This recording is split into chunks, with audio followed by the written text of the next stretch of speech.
All right, everybody, welcome back. Rodrigo Afanador here with Mike Diethelm, Solfarm Solar Co. And we're going to be talking about solar panels today. Really excited. Thanks for joining us, Mike. This is episode 19. So, all right. Making progress in the numbers. Mike, so I know most people are not from Asheville. I'm guessing you're probably not. I know I moved here in 2009. It seems like everybody's got a story on how they got here. Yeah, I have a little story how I got here. Yeah. Well, I'm from Boston originally, Mm-hmm. but when I was 18, I went to school at a small ag school up in northern Vermont, Sterling College, 75 students. And when that finished, it was a two-year school at the time, so when that finished, there weren't too many colleges that would take their credits. Right. But Warren Wilson was one of them, so I ended up coming down here, going to Warren Wilson. Okay. So an environmental studies major. I moved down here for a very similar reason, actually, to go to Montreat College for their outdoor education program. Same thing. I was like, I need to go somewhere I can be outside. So definitely understand that. And so how long have you been here now in Asheville? Well, of late since 1999. 1999. Yeah, I went to Warren Wilson 89 and 92. So I saw some big real estate changes here during that time. Keep seeing it, don't you? Yeah. Very cool. And so then, did you move away? I think, right? You said you lived in the north for a while and then came back here. And I left after Warren Wilson to start a tree service in Wisconsin. Okay. I did that for 5 years, then moved back to Boston for a couple years, did tree work again in the inner city of Boston, and then back down here to raise a couple kids. Well, it's a good place to definitely be, obviously, since we're both here. Yeah, this place is great. Yeah. It sounds like you've been connected with doing things outside in the environment. And what did you do before you got into the solar industry, and what did that transition look like? How did you decide that this was a good thing for you? Well, it started with the tree service in Wisconsin. I had that business, pretty grueling business. I had a couple chippers, a couple stump grinders, burned a lot of fossil fuel, really. Okay. And then I had a business here doing real estate for about 10 years. That was Asheville Homeworks Real Estate. And that, driving around a lot, burning a lot of fossil fuel and being a environmentalist, I just woke up one day and said, you know what, I'm leaving my kids a large carbon footprint. Right. And I don't want to do that to them. So I had already worked for some electricians, and so it was a good segue for me to go into the solar energy field. So I got certified in that, and then worked for another company, and then finally started my own business. Very cool. In about 5 years ago, 2012. That's kind of about the same time from when I got into real estate myself. So getting started into solar power and things like that. I mean, I'll admit I know very little about anything with solar power. What is the 30-second or 1 minute quick education to anybody who's similar to or finds himself in my shoes as well, who just isn't very familiar with what solar panels are for residential purposes? Yeah. Well, the easiest thing is it's free fuel. How many times can you buy a piece of equipment and have it run for 30 or 40 years and have free fuel? It's amazing. It really works. And it's clean. It takes about 2 or 3 years to recover the carbon from the installation in the making the panel. So it's pretty green technology. I think it's the greenest one we've got going for residential for sure right now. Yeah. So I installed the panels on my house, and then what's that process? I know, checked out your all's website. It looks like there's 2 different ways that you get the power coming in. I know we talked a little bit about it off camera, but the concept of going net metering or using batteries to hold your excess energy, right? Yeah. Do you mind delving into that and maybe the pros and cons on each a little bit? Well, no, sure. So the difference, it really is the grid can be used as a battery. Okay. When you produce, when your solar panels produce power, either you're using it with lights and all your appliances, and if you don't use it, it goes back onto the grid. and under a net metering situation, it'll basically spin the meter backwards. So you get a credit to your bill essentially then, right? It's not a credit to the bill. No. It's a credit to your power. Right. So you just get billed less. Yeah. Well, no, it'll spin when you use it at night. It spins the other way. Okay. So that's the net meter effect. Gotcha. When we try to reach a net zero on that, you know. But in theory, I guess, if you use that, your bill will go down. Well, when yeah, you have the solar powers because it'll be spinning backwards. Right, and then when you use it at night, it spins forward, okay. and you hope to get that nice zero amount of power used. Okay. To get your bill down to $9 or so. Mm-hmm. You know? Oh wow, I'm sure a lot of people would appreciate that. Yes, it's a good thing. Yeah. And then, so if you use it with the battery, how does you just store it and then just tap into like a normal battery? There's a couple ways to use batteries. I don't recommend using batteries in this area if you're on the grid. You're not really using your batteries very much, and there's very little power outages here. It's like 99.9%, up. So it's, since I've been here, I can think of like 2 maybe. Yeah. So it doesn't really make sense to have a battery array that you just need to keep charging. Right. Then you're not really saving anything. Actually, you're just wasting a bunch of energy. Okay. And a costly system as well. Okay. Where it does make sense is if you have an off-grid situation where you want to build a house, really far from any lines or a cabin or whatever. Then you'll want to spend some money. Get the battery. And it might be $10,000 you're spending. It's a pretty expensive system. And actually, $10,000 is for a small cabin. Yeah, that's pretty small right there. So how small is a small cabin for a $10,000 battery? How much? How big is that what's the square footage of something like that? That cabin's probably like 400 square feet or. How big is a battery? It really depends on your loads. What your loads are. Right. And even a small cabin could blast out a lot of music. That's true, no doubt. And it needs a lot of power. Fair enough. So when we size an off-grid system, we look at every single load. That could be part of it. Exactly. Wow. And we look at how many hours your lights are going to be on, how many hours your computer's going to be charging. Everything has to have an amperage rating and then how many hours it's going to be on. Gotcha. So it's a pretty complex system because we got to get it right. So and it's still a guess, but it's a pretty educated guess. Yeah. You're kind of just guesstimating off of what people tell you or whatnot. How big are these batteries? Just out of are we talking? Well, it depends. For this 400 square foot house that we're talking about, 400 square foot little house, tiny home that's off grid. You might have 2 or 4 batteries that are about that big. Okay, so for the people who aren't seeing us on videos, that maybe a foot wide, give or take, 2 feet tall. Well, okay, let's see. It's probably 18 inches tall, 18 inches deep, and maybe 8 inches or 9 inches wide. Okay, so something like that. Okay, but they're heavy. I was gonna say, so they're not very big, but they're super dense, though, right? Yeah. All right. That makes sense. So I was talking to one of my friends, and he's very much into the green thing. He's telling me about this new, and I mentioned to you off camera too, but the new House bill that's coming through North Carolina. Yeah. Do you mind expanding on that? 589. That's going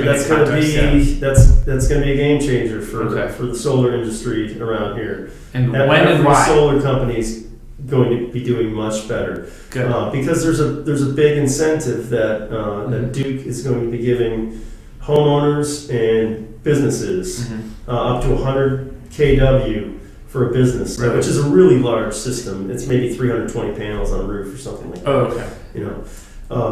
And so when is this bill supposed to come into effect, or when is that? Well, in theory, it's supposed to come in January. January 1 would be the ideal time, but Duke hasn't told us yet what the rebate amount is. It's going to be a cashback rebate. Okay. We did this in South Carolina as well. And Duke had $1 per watt cashback rebate. Oh, wow. Which I don't think it's going to be that much this time. I think it's going to be, I've heard somewhere between 50 cents and 75 cents. Okay. But I could be wrong. Yeah. It's of course. but the solar industry, you get a lot of little bits and pieces of information. So it's gonna pay maybe 20 to 25% of the system cost, Really? depending if you're residence or commercial. The price per watt with commercial goes way down, so you'll actually. Is it because it's economies of scale? Like Exactly. Okay. Exactly. Yeah. All right. Yeah. And so, what's the? Why aren't we seeing like more solar farms? Like I know there's no one right there on I-40. I don't know anything about it except that I just see it everywhere. So when I the drive solar by. farms aren't going to be doing as well as they have in the past. Just because more people are using it on like a residential personal basis? No, I believe the way the bill is structured is Duke will be able to set their own rates that they pay per kilowatt hour for the production of the solar farm, and they're gonna they'll set them lower than they have been, so it won't be as lucrative to build a solar farm anymore. Gotcha. But it'll be very lucrative for folks to do a net meter system, on their commercial or residential property. Yeah, and they'll be able to do. They'll be able to put their system on and sell it to their tenants as well, which wasn't legal before. Really? Yeah. Huh. Yeah. So that's going to be another part of the game change on that. So would you say that? Do you feel that like Duke and maybe the North Carolina, are they being collaborative and helping, and maybe these changes come through, or has it been a little bit of an uphill battle? And I know it's personal opinion, Yeah, I mean, that's a fair question. Duke's had, a lot of. I mean, they're a very powerful company. They have a lot of money. I mean, they have every account here. Of course, yeah. They automatically get the account, which is kind of a nice way to go. I wish I automatically got the account. Yeah. So they have a lot of money, a lot of power, and they're really close political connections as well. Maybe not as close anymore as it was last year, but still very close. But let's see. Strength. I guess.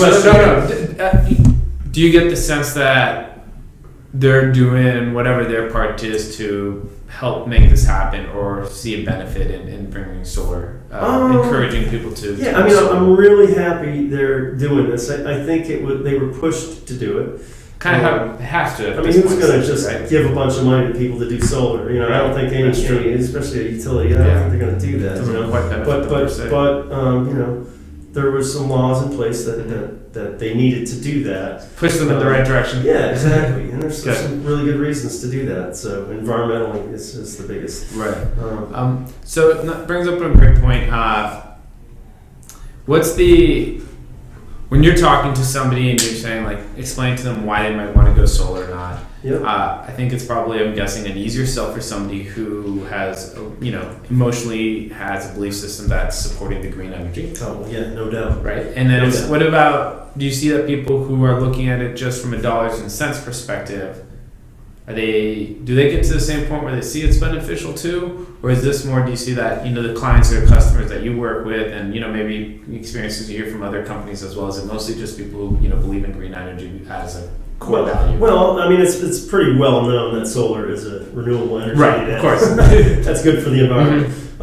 So not everybody cares though, right? Well, exactly. Yeah. Exactly. And, not everybody is passionate about the environment. Maybe they didn't grow up in the woods like I did, and their beliefs just aren't there in that way. So, but it definitely, we're always told by somebody, I don't know, but to sell, in a non-environmental way, do it by the cents. So the dollar and cents makes sense to go solar, then maybe that's the easy question. I mean, if you have a system that is free energy for the lifetime of the system, free fuel, and it pays back in 5 or 6 years, that seems like a pretty good bet to me.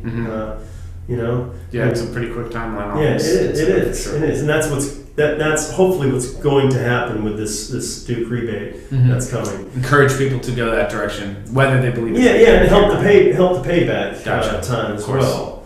Okay. But really, I mean, for Asheville folks, it's a no-brainer for the environmental sale. Everybody knows it's good for the environment. Yeah. So Yeah, it's great. Awesome. Well, Mike, obviously, thanks so much for coming out. Really appreciate it. As we're wrapping up, are there any like common questions that you hear people ask you that you're like, hey, like this is something that'd be easy to dispel, or maybe some misinformation that exists out there? Sun. You need to have some sun on your roof. If you're going to do a roof right, of course. Or a ground mount, you just need to have sun. So a lot of people will call, with a lot of shading. Now, I have been an arborist, so I can cut down some trees. I can see the solution to this. Yeah, I got that sunshine for you. Mm-hmm. But so that's one thing, and it's a fairly technical process to get from start to finish on a solar install, both in the office and in the field. Okay. Your roof has to be engineered. So you have to have a decent roof, and your roof needs to be fairly not too old. Like 7-8 years is probably the oldest you go. Yeah, I mean we'll do 10 years, but it depends on the roof, the life of the roof. And if you've been doing a good job. Yeah. So there's so many variables. So many variables. Do you get any questions that just kind of make you chuckle? You're like, oh, like that's funny that you're asking this. Let me clarify that for you. Or somebody that says like, I've always heard this about solar, and you're like, oh, well, that's just not true. Let me clarify that. Just well, you certainly don't want to put panels on the north side of the roof. People will do that to get a little more, make the Duke rebate a little bigger or something like that. But we don't do that sort of thing unless it really shows a good payback. Gotcha. So that's kind of a funny thing. Okay. But otherwise, it's pretty straightforward actually. Good. Yeah. Good. Cool. We got it down. So. Well, when I guess is it the House, the Senate, North Carolina passes the what bill is it? Well, they've already passed it. They passed it. Yeah, so when does it come into effect? In theory, you said January. So when it comes into effect, we should have you back on. Yeah, that tell us great. Yeah, tell us what are the action steps to take advantage of that. Yeah, totally. Yeah, everybody should take advantage of that. It's going to be a windfall for everybody. Sounds like it's an opportunity to do good and save a lot of money. Personal benefit. Totally. So if somebody has questions about solar panels, or if they want to talk to you about what's the best way to get in contact with you or with Solfarm? Solfarm.com. Okay. SOLFARM.com. Great. It's probably the best way to do that. Okay. And you can always call me on my cell phone, 828-215-6007. Okay, great. I'm next to the phone 24/7. So. Aren't we all though these days, right? It's kind of waiting by the phone for your phone call. Okay. Cool. Awesome. No, Mike, well, thanks so much for checking us out. Yeah, you bet. Hey, thanks for having me here. Absolutely. Yeah, For everybody else, just, we're on iTunes and we're on Stitcher and everywhere online for podcasts. So, subscribe, rate us, download, and check it out. Fantastic. Yeah. All right. Thank you. Have a good one. You're welcome.